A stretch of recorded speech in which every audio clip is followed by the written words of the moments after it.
Committee members అందరికీ అలాగే బాలన్న గారికి ఇక్కడ ఉన్నటువంటి మీ అందరికి కూడా థ్యాంక్ యూ సో మచ్.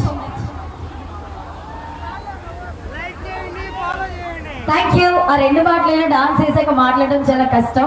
ఒకసారి గట్టిగా క్లాప్స్ కొడితే ఇంకా లైట్ చేయకుండా నెక్స్ట్ పెర్ఫార్మెన్స్ లోకి వెళ్ళిపోదాం. ప్రతిసారి ఏంటి అడగడం అర్థం కావట్లేదు.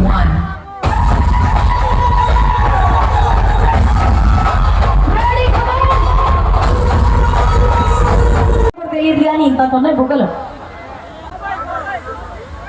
ఏంటి బాబు, బాబాయ్ గారు కావాలా? వస్తారు ఖచ్చితంగా. అంటే ఇంకా చాలా మంది ఉన్నారు కదా. బాబాయ్ గారు రావాలంటే మాక్సిమం మీ దగ్గర నుంచి ఇక్కడ మొత్తం ధూమ్ ధామ్ అయిపోవాలి, మీ దెబ్బకి దుమ్ము రేగిపోవాలి, అలా అరవాలి. అప్పుడు బాబాయ్ గారు ఎంట్రీ ఇస్తారు. ఇలా సైలెంట్ గా ఉంటే కష్టం. స్టార్టింగ్ ప్రాబ్లం కాబట్టి అలానే ఉంటుంది. ఎందుకురా నువ్వు అంత ఆవేశపడుతున్నావు? ఏమైంది నీకు? ఈ గర్ల్ ఫ్రెండ్ ఏమైనా బ్రేకప్ చెప్పిందా? పోలే, మంచిగా బుద్ధిమంతుడిలా చూస్తున్నావు కదా, రెండు చేతులు కట్టుకుని అనుకున్నాను. కానీ వాస్తవానికి నువ్వు అమ్మో అలా సైలెంట్గా ఉన్న వాళ్ళు ఎవరిని కూడా నమ్మకూడదు. ఇప్పుడు అర్థమైంది నాకు బాగా. Okay, thank you. ఇంకేమాత్రం లేట్ చేయకుండా నెల్లూరు నుంచి మినీని చూసేసాం కాబట్టి అండ్ మన ఈటీవీ శ్రీదేవి డ్రామా కంపెనీ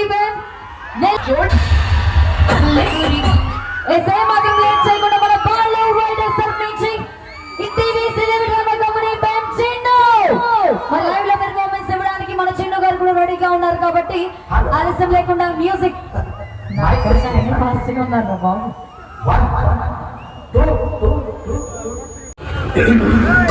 జంట నగరాలకు మంట పెట్టే నాచోకు నడుముకు నాట్యమయ్యు ఈవెంట్ అయ్యాక పొడుగుని పెంచు కుమారి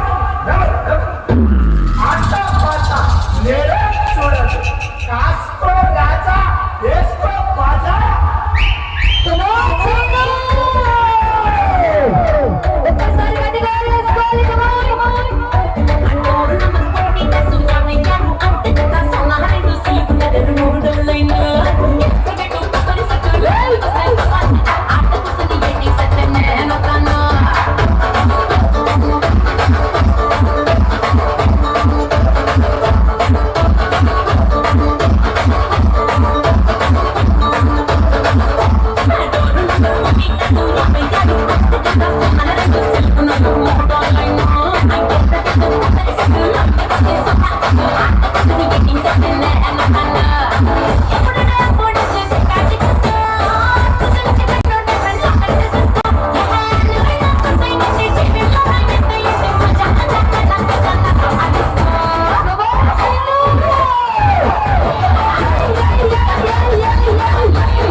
మాట్లాడాలా వద్దా? మాట్లాడాలి కదా. సో ఇంకా ఏ మాత్రం ఆలస్యం లేకుండా చిన్న ఒక 2 మాట్లాడని అభిమానులు నన్ను చంపేస్తున్నారు. హాయ్ అందరూ ఎలా ఉన్నారు? నా డాన్స్ నచ్చినట్లయితే ఒకసారి గట్టిగా వేసుకోవాలి. థ్యాంక్ యూ సో మచ్ నన్ను ఇక్కడికి ఇన్వైట్ చేసినటువంటి టీడీపీ పార్టీ కమిటీ మెంబర్స్ అందరికీ, అలాగే బాలన్న గారికి, ఇక్కడ ఉన్నటువంటి మీ అందరికి కూడా thank you so much. Thank you. ఆ 2 మాటలు డాన్స్ చేసాక మాట్లాడడం చాలా కష్టం. ఒకసారి గట్టిగా క్లాప్స్ కొడితే ఇంకా లైక్ చేయకుండా నెక్స్ట్ పెర్ఫార్మెన్స్ వెళ్ళిపోదాం. ప్రతిసారి ఏంటి అడగడం అర్థం కావట్లేదు.